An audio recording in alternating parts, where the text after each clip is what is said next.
Good evening, friends. I'm CV Sharma back with another video on distance and displacement topic. So here we have a very nice question. I think this one was asked in JEE once. So the question is like this: a disk of radius r is rolling on a smooth surface with the point P on the disk touching the surface initially. So it's like this: the point P is touching touching point P on the disk. It is touching the surface initially.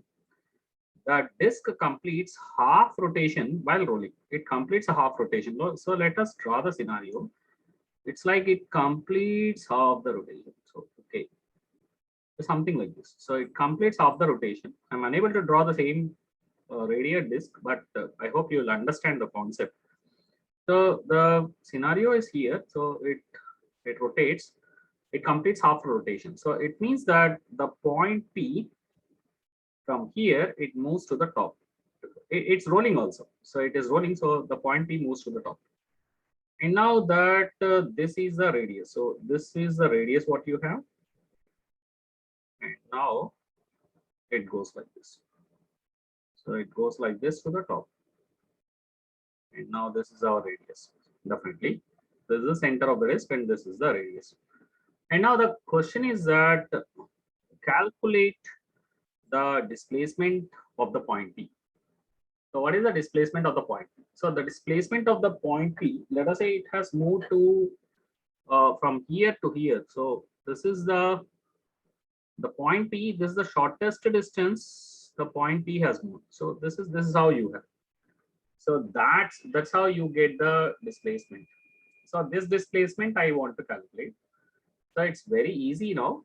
The crux is very simple. Now you have this one. This is the radius, right?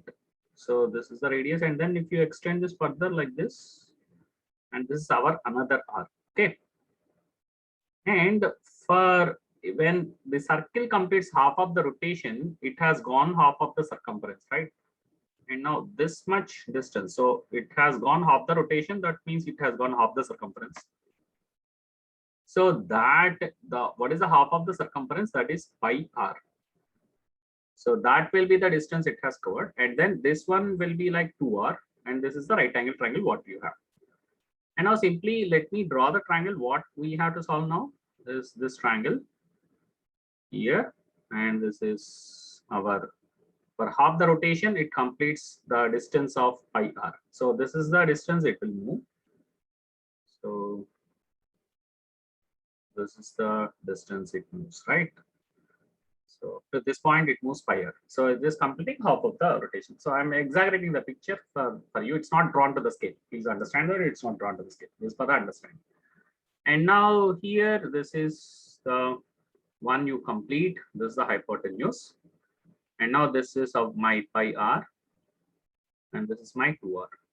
And now this is the right angle triangle. And simply what you had to do to find the displacement, you have to find the hypotenuse.